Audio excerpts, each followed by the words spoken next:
बिस्मिल्लाहिर्रहमानिर्रहीम। अस्सलाम वालेकुम स्टूडेंट्स, आज के इस लेक्चर में हम सेक्शन बी डिस्कस करेंगे। और जिस तरह हमें पता है कि सेक्शन बी में हम स्ट्रक्चर डिस्कस करते आ रहे हैं, और इस चैप्टर के स्ट्रक्चर में हमारे पास दो चीज़ें हैं, active voice and passive voice sentences. तो आज के इस लेक्चर में हम देखेंगे एक्टिव वॉइस और पैसिव वॉइस क्या होते हैं। तो सबसे पहले तो हमें इनका इंट्रोडक्शन पता होना चाहिए। Active voice sentences. In active voice sentences, the subject performs the action or the subject is main actor. Active voice sentences में जो सब्जेक्ट होता है वो मेन एक्टर होता है, मेन काम करने वाला जो होता है वो सब्जेक्ट होता है, जो कि स्टार्ट में होता है सेंटेंस के।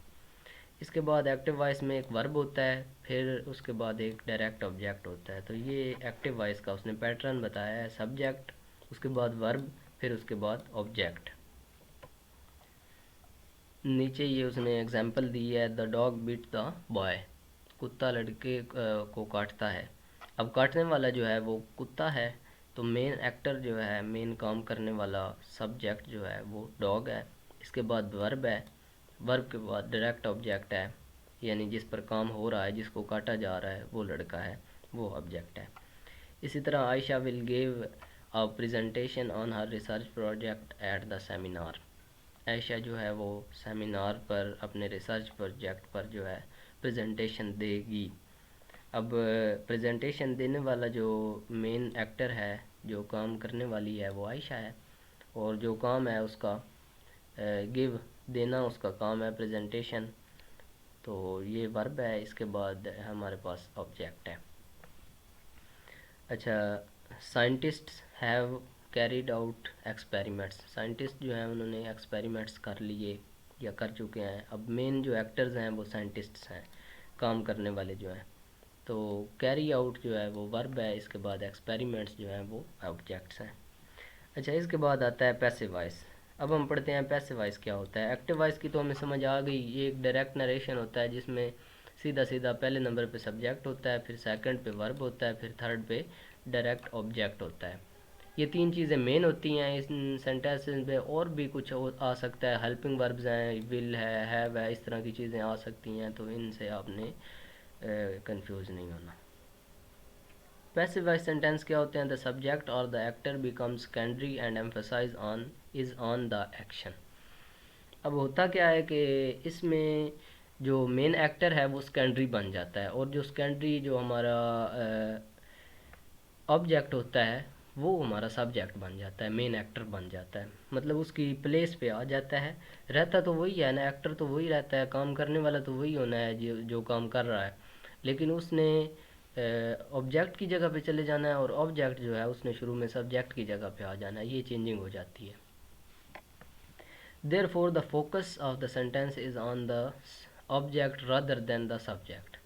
ये बड़ी मेन चीज़ है जो आपने ज़हन में रखनी है, कि इसका असल जो मकसद है वो ये है कि फ़ोकस आपका ऑब्जेक्ट पर चला जाता है।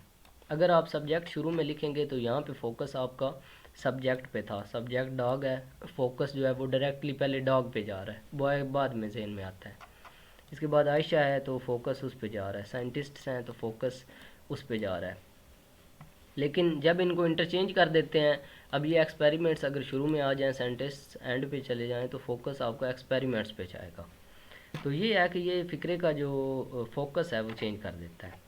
अ passive voice verb consist of a form of verb B plus a past participle.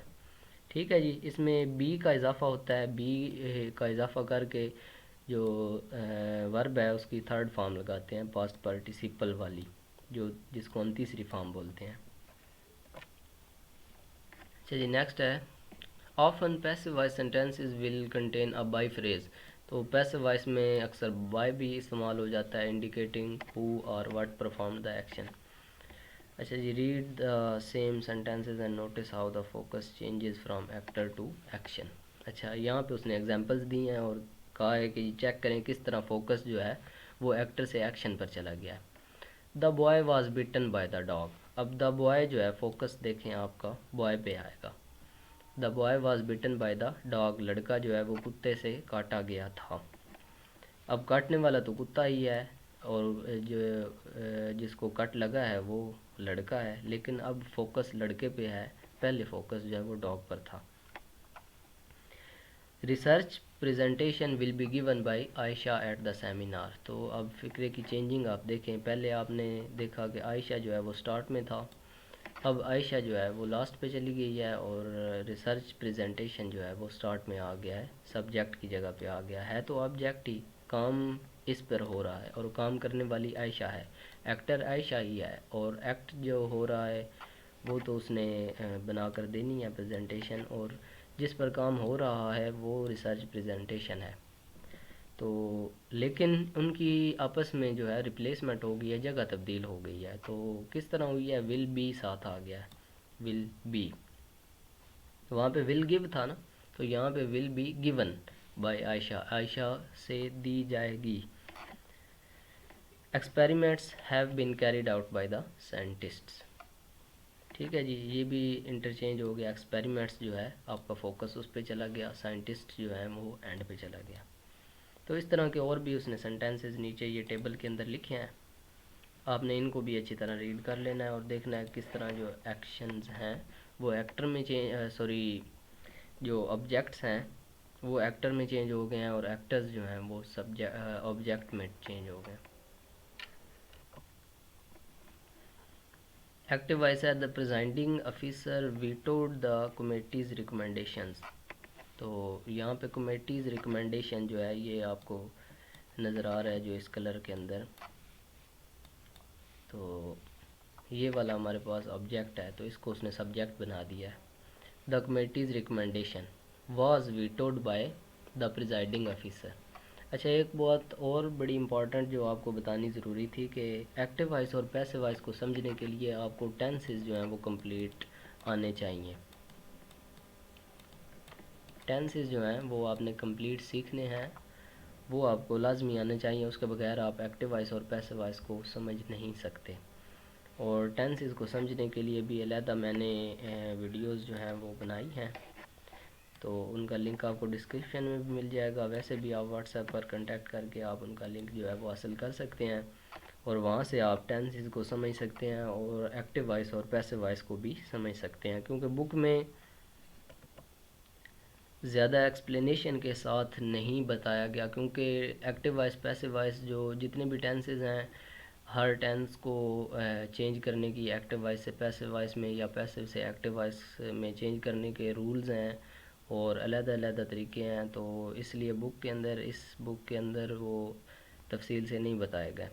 तो इसलिए आपको ज़रूर बाकी वीडियोस जो हैं टेंसेस वाली वो भी देखनी चाहिए और अच्छी तरह टेंसेस को समझकर आपको एक्टिव वॉइस और पैसिव वॉइस भी समझने चाहिए। अच्छा, तो बहरहाल चलते हैं जी next. The leaders are seeking a fair resolution to the crisis. A fair resolution to the crisis is being sought by the leaders. अब देखें ना, यहाँ से आपको पता चल रहा होगा वीटोड था तो यहाँ पे चेंज हो गया वाज वीटोड बाय। यहाँ पे आर सीकिंग था तो ये चेंज हो गया इज़ बीइंग सॉट। तो ये ऐसा क्यों हुआ, यहाँ पे वाज सॉट क्यों नहीं आया या बीइंग क्यों आया है और यहाँ पे बीइंग क्यों नहीं आया। तो ये सारी चीज़ें जो है वो उन रूल्स के अंदर आपको मिलेंगी जो मैं अलहदा आपको इंशाल्लाह वीडियोस के अंदर समझाऊंगा। Scientist have discovered traces of ice on the surface of Mars. Traces of ice have been discovered on the surface of Mars by scientists. तो ये सारी चीज़ें आपको पढ़ाने का मकसद ये है कि आपको पता चल जाए कि जो आपका ऑब्जेक्ट होना है उसको आपने सब्जेक्ट की प्लेस पर ले आना है और जो आपका सब्जेक्ट होना है उसको आपने ऑब्जेक्ट की प्लेस पर ले आना है। और दरमियान में चेंजिंग होगी वर्ब की और हेल्पिंग वर्ब की, वो मैं आपको समझाऊंगा किस तरह आपने उसको चेंज करना है। अब ये प्रेजेंट कंटिन्यूस में था तो आपने इसको प्रेजेंट कंटिन्यूस में ही रखना है। और हेल्पिंग वर्ब का ये ख्याल रखना होता है कि सब्जेक्ट ऑब्जेक्ट को जब आपने सब्जेक्ट के साथ की जगह पर ले आना है तो सब्जेक्ट के बाद आपका हेल्पिंग वर्ब होता है। अब सब्जेक्ट अगर सिंगल हो और ऑब्जेक्ट ज़्यादा हो तो जब ऑब्जेक्ट यहाँ पे आएगा तो उसके साथ फिर ज़्यादा वाला जो हेल्पिंग वर्ब है वो लगेगा। तो इस तरह इसकी जो चेंजिंग है ये उन रूल्स के अंदर आपको अच्छी तरीके से समझ आ जाएगी।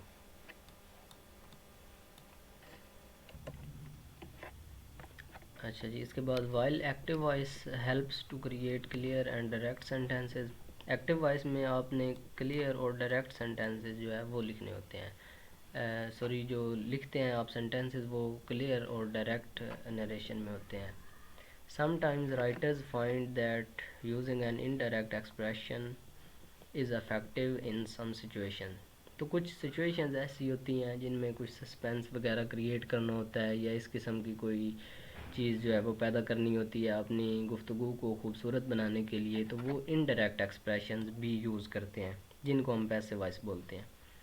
सो दे चूज़ पैसिव वॉइस। ठीक है जी, passive voice is effective in two circumstances when the writer wants to highlight the action rather than the agent performing the action. तो बेसिकली सबसे मेन बात तो इसमें ये होती है कि आपने फोकस जो है वो एक्शन पर ले जाना होता है, कि वो हाईलाइट करता है एक्शन को। ठीक है, एक्टर की बजाय एक्शन को। एजेंट परफॉर्मिंग एक्शन का मतलब यही है कि जो एक्टर होता है जो उस एक्शन को परफॉर्म कर रहा होता है, तो वो कह रहा है उसकी बजाय वो जो एक्शन है, जो काम जिस पर हो रहा है, उसको वो हाईलाइट करता है। So there are some times good reasons to use passive voice sentences. ठीक है जी, तो इसलिए हम पैसिव वॉइस को ज़्यादातर इस्तेमाल करते हैं। पैसिव वॉइस का उसने यूज़ बताया है यहाँ पे, to emphasize the action rather than the actor. Actor की बजाय एक्शन जो है उसको हाईलाइट करने के लिए। To be tactful by not naming the actor. Actor जो है उसका नाम ना देने के लिए, उसका नाम जो है वो ना बताने के लिए। To describe a condition in which the actor is unknown और अनइम्पॉर्टेंट। अच्छा, या उस कंडीशन के लिए कि अगर आपको एक्टर जो है उसका पता नहीं है, अननोन है या अनइम्पॉर्टेंट है या अहम नहीं है, आप उसका बताना नहीं चाहते, तो फिर आप पैसिव वॉइस यूज़ करते हैं। या to create an authoritative tone. Authoritative tone जो होता है उसका मतलब है कि आपका कोई मतलब कोई अथॉरिटी आप देना चाहते हैं, कोई हुक्म देना चाहते हैं। तो इस केस के अंदर जिस तरह उसने ये एग्जांपल दी है, visitors are not allowed after 9 PM, कि 9 बजे के बाद विजिटर जो हैं वो नहीं आ सकते। तो इस तरह का कोई टोन हो तो फिर आप पैसिव वॉइस जो है वो यूज़ करते हैं।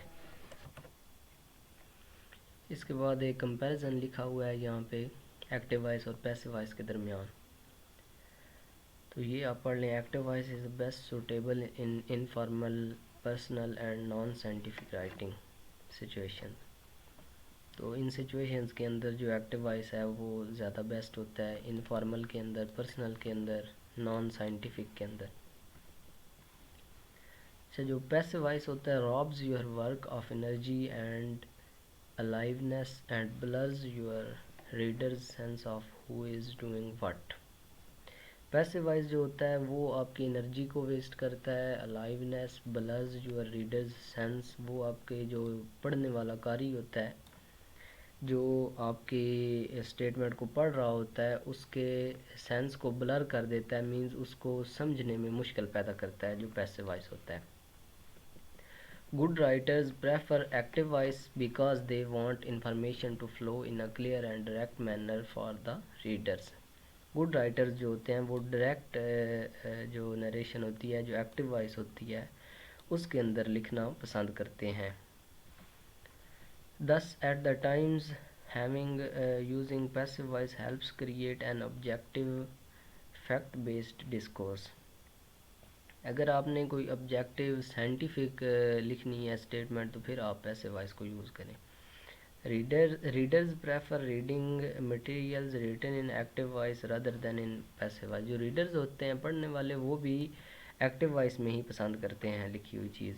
Sometimes the overuse of passive voice can make your essay or prose seem flat and uninteresting. ठीक है जी, ज़्यादा अगर आप पैसिव वॉइस को यूज़ करें तो फिर वो आपकी प्रोज या ऐसे जो है वो अनइंटरेस्टिंग बन जाता है। However in scientific writing passive voice is more rapidly accepted.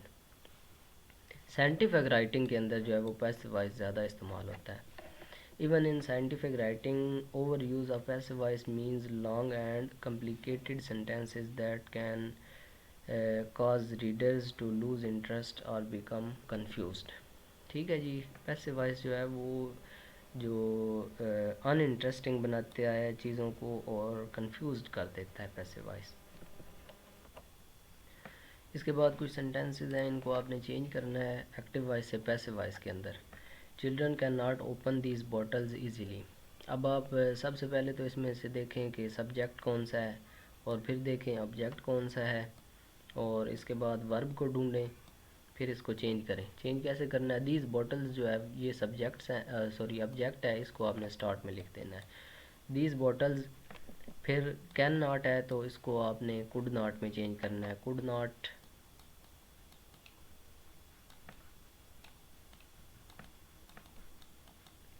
Not be साथ लगाना है, कुड नॉट बी।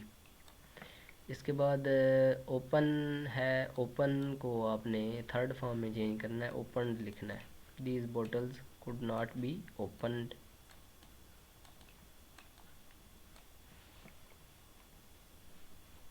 अच्छा ये भी हो गया। अब चिल्ड्रन, यहाँ पे बाय आपने लगा के चिल्ड्रन लिख देना है, बाय दी चिल्ड्रन लिख दें या से ओनली चिल्ड्रन लिख दें, एक ही बात है। और फिर एंड पे ये जो एडवर्ब है इजीली ये बात में लगा दें। तो इस तरह करके आपने सेंटेंस को चेंज करना है। शुरू में जो है वो आपने ये दीज बॉटल्स यहाँ पे शुरू में लिख लेना है।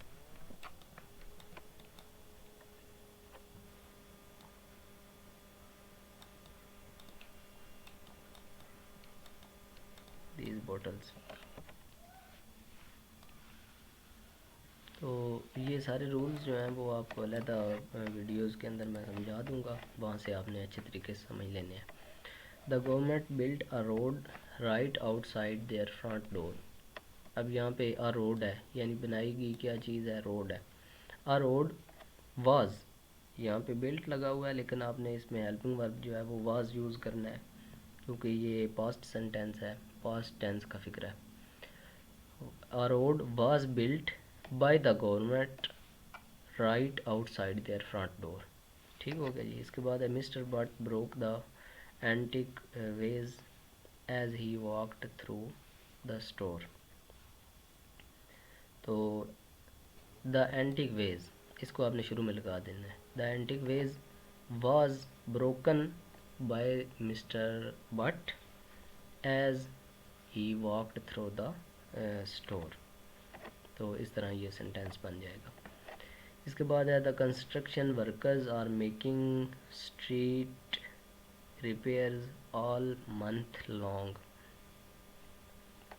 तो street repairs are being made by construction workers all month long. ठीक हो गया जी। The party will celebrate his retirement.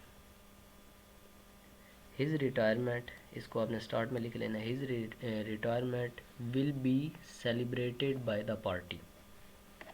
His professors were discussing his oral exam right in front of him. अच्छा जी, his oral exam, his oral exam was discussed by his professors right in front of him। ठीक हो गया जी। My son ate all the homemade biscuits। All the homemade biscuits are eaten by my son। ठीक है जी। इस तरह आपने पैसे wise जो है वो चेंज कर देने हैं। तो उम्मीद है आपको इन सेंटेंसेस की समझ आ गई होगी। चलते हैं जी नेक्स्ट पेज के ऊपर। तो यहाँ पे भी कुछ सेंटेंसेस हैं हमारे पास। My book were stolen by someone yesterday. तो ये पैसिव वॉइस सेंटेंस है, इसको आपने एक्टिव वॉइस में चेंज करना है। अब किस तरह एक्टिव वॉइस में चेंज करेंगे, बाय जो लिखा हुआ है ना ये आपका ऑब्जेक्ट है, सब्जेक्ट है जो ऑब्जेक्ट की जगह पे आ गया, तो इसको आपने वापस ले जाना है सब्जेक्ट की जगह पे। समवन यहाँ पे शुरू में ले आए समवन, और स्टोलन की जगह पे आपने लिखना है stole. Someone stole my books yesterday. ठीक है। अब इसके साथ वाज वर नहीं लगाना क्योंकि वाज वर जो है वो हमेशा लगता है पास्ट इनडेफिनेट टेंस जो है उसमें इस्तेमाल होता है, लेकिन वो जो सिंपल सेंटेंसेस होते हैं उनमें इस्तेमाल नहीं होता, तो ये सिंपल सेंटेंस है। लेकिन पैसिव वॉइस में वाज वर यूज़ होंगे। एक्टिव वॉइस में वाज वर जस्ट सवालिया और मनफी फ़िक्रों में इस्तेमाल होता है। These books had been left in the classroom by a careless student. तो a careless student को आपने शुरू में लिख देना है। A careless student had left these books in the classroom. The house had been broken into by someone while the owners were on vacation. तो someone को आपने शुरू में लगा देना है। someone had broken, been फिर नहीं लगाना। had broken into the house while the owner were on vacation. A child was being carried downstairs by a strong firefighter. अच्छा जी, तो a strong firefighter शुरू में लगा देना है। A strong firefighter was carried a child downstairs। ठीक है, was carried a child downstairs। ठीक हो गया जी। अब इसमें वाज लगना है क्योंकि ये सिंपल सेंटेंस नहीं है, ये कंटिन्यूस सेंटेंस, कंटिन्यूस टेंस है, पास्ट कंटिन्यूस टेंस, क्योंकि इसके साथ बीइंग भी लगा हुआ है पैसिव वॉइस में। तो ये सारी पहचान आपको, अगर अलग से आप पैसिव वॉइस एक्टिव वॉइस को समझेंगे तो सारे रूल्स पढ़ेंगे तो फिर आपको ये क्लियर होगा, वगरना ये आपको कन्फ्यूजन ही रहेगी कि इसमें हमने वाज क्यों लगाया है पैसिव वॉइस एक्टिव वॉइस बनाते हुए, और इसमें हमने वाज क्यों नहीं लगाया। तो ये सारी चीज़ें जो है, ये कन्फ्यूजन आपकी दूर होगी अगर आप सारे रूल्स जो हैं वो पढ़ेंगे तो। The streets had been blocked off by the police. अच्छा, the police had blocked off the streets, तो ये सिंपल जो है एक्टिव वॉइस है। Have you seen the new movie that was directed by Steven Spielberg. तो इसके ये जो लास्ट वाला इसका हिस्सा है, इसको आप पैसिव वॉइस बना सकते हैं। Have you seen the new movie which Steven Spielberg directed. ठीक है, जो स्टीवन स्पीलबर्ग ने डायरेक्ट की। My car is in garage being fixed by a mechanic. A mechanic is fixing my car in the garage. ठीक हो गया। अब ये कंटिन्यूस का सेंटेंस है तो इसको कंटिन्यूस में ही चेंज करना है। इसके बाद ये कुछ सेंटेंसेस लिखे हुए हैं, इनमें आपने ये वर्ब जो है लगाने हैं और पास्ट पार्टिसिपल फॉर्म आपने लगानी है, तो ये आपने खुद ही पढ़ लेना है, आप खुद लगा लेंगे। Romeo and Juliet written by was written by Shakespeare. Was लाजमी आपने लगाना है, ये राइट है ना, ये इसमें आएगा यहाँ पे, लेकिन इसकी रिटन वाली फॉर्म आएगी पास्ट पार्टिसिपल वाली, was written by Shakespeare. Traffic accidents are caused by rash driving than anything else। ठीक है, तो इस तरह की चीज़ें ये आपने खुद ही लगा लेनी है। इसके बाद एक और बहुत ही इंटरेस्टिंग एक्सरसाइज है।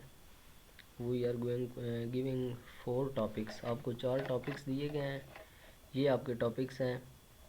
Titanic, the sunken ship, Troy the destroyed city. ठीक है जी, टाइटैनिक है, एक डूबा हुआ जहाज़ है। इसके बाद ट्रॉय है, वो एक तबाहशुदा शहर है। इसके बाद बनाना प्रोडक्शन है, केलों की पैदावार है। यूजेस ऑफ लेदर है, चमड़े के इस्तेमालात हैं। तो इन पर उसने कहा है कि एक एक सेंटेंस आपने एक्टिव वॉइस बनाना है और एक एक पैसिव वॉइस बनाना है। ये बड़ा इजी है, सिंपल है। अच्छा जी, एक उसने एग्जांपल भी दे दी है, संकन शिप्स, तो इसकी उसने एग्जांपल दी है। क्वेश्चन इस तरह का होगा, how was the Titanic sunk. Titanic जो है वो किस तरह डूबा, बाई एन आइसबर्ग। साथ उसने आंसर भी ब्रैकेट के अंदर दिया है कि वो एक आइसबर्ग से जो है वो डूबा, एक बर्फ़ानी तोदे से। अच्छा, एक्टिव वॉइस क्या बनेगा, आइस, इसका आंसर जो है वो आपने एक्टिव वॉइस बनाना है और पैसिव वॉइस भी। तो आंसर ये बनेगा, आइसबर्ग डिस्ट्रॉयड दी टाइटैनिक। आइसबर्ग जो है उसने टाइटैनिक को डिस्ट्रॉय कर दिया। डिस्ट्रॉयड या संक ये लिख दें आप। सैंक, यहाँ पे सैंक आएगा क्योंकि संक नहीं आएगा, वो थर्ड फॉर्म है। अच्छा, इसके बाद है पैसिव वॉइस में टाइटैनिक वाज डिस्ट्रॉयड या was sunk by an iceberg. अब ये देखें, टाइटैनिक शुरू में आ गया और आइसबर्ग जो है वो लास्ट पे आ गया। तो इस तरह ही ये भी हैं, who destroyed the city of Troy, city of Troy को किसने तबाह किया, तो उसने ब्रैकेट में बता दिया दी ग्रीक्स, ग्रीक्स ने उसको किया। तो फिर आपने लिखना है एक्टिव सेंटेंस में the Greeks destroyed the city of Troy. ठीक है जी, the Greeks destroyed the city of Troy. लेकिन जब पैसिव वॉइस बनाना है तो फिर द सिटी ऑफ ट्रॉय को आपने शुरू में लिखना है, the city of Troy was destroyed by the Greeks. ठीक है, was destroyed by the Greeks, जिस तरह ये ऊपर वाला है इस तरह आपने ये बना लेना है। ठीक है जी, नेक्स्ट पेज पे चलते हैं। ये पैसिव वॉइस तो उसी सिटी ऑफ ट्रॉय वाले का है। इसके बाद है production of banana, where are bananas grown, banana जो है वो कहाँ बनाए जाते हैं, तो इन ब्राज़ील, ब्राज़ील के अंदर बनाना उगाए जाते हैं। एक्टिव सेंटेंस क्या होगा, द बनानाज, तो एक्टिव वॉइस में आप लिखेंगे bananas are growing in Brazil, banana जो है वो ब्राज़ील में ग्रो कर रहे हैं। तो पैसिव वॉइस में आप लिखेंगे the bananas are being grown in Brazil. ठीक है जी, शुरू में बनाना ही आप आएगा क्योंकि यहाँ पे जो डायरेक्ट सब्जेक्ट है वो नहीं है, तो इसलिए आपने इसी को यूज़ करना है, the bananas are growing in Brazil. और पैसिव वॉइस में the bananas are being grown in Brazil. इसके बाद है uses of leather, what is leather used for, leather किस लिए इस्तेमाल होता है, hand bags jackets, hand bags और जैकेट्स के लिए इस्तेमाल होता है। तो यहाँ पे आप लिख सकते हैं leather is used in making hand bags and jackets. तो जो पैसिव वॉइस है उसमें फिर आप लिख देंगे hand bags and jackets are being made by leather. ठीक है, या are being made by using leather. तो ये दोनों सेंटेंस ठीक होंगे पैसिव वॉइस के लिए। तो ठीक है स्टूडेंट्स, उम्मीद है आपको समझ आ गई होगी एक्टिव वॉइस और पैसिव वॉइस की, जो आपके सिलेबस में ये चंद सेंटेंसेस थे। बाकी जो इसके रूल्स वगैरह हैं वो तो आपको अलहदा से याद करने पड़ेंगे, समझने पड़ेंगे। उसके लिए पहले आपको टेंसेस आने पड़ेंगे, टेंसेस जो हैं वो समझ कर फिर आपको एक्टिव वॉइस और पैसिव वॉइस जो है वो फिर समझने पड़ेंगे। तो टेंसेस को समझने के लिए और एक्टिव वॉइस और पैसिव वॉइस के रूल्स समझने के लिए जो दूसरी वीडियोज़ हैं उनके लिंक आपको डिस्क्रिप्शन में भी, इस वीडियो के डिस्क्रिप्शन में मिल जाएंगे, या फिर आप व्हाट्सएप पर कांटेक्ट करके वो वीडियोज़ हासिल कर सकते हैं और वहाँ से आप टेंसेस जो है और एक्टिव वॉइस पैसिव वॉइस समझ सकते हैं। ठीक है जी, मिलते हैं नेक्स्ट लेक्चर के अंदर। अल्लाह हाफिज़, टेक केयर।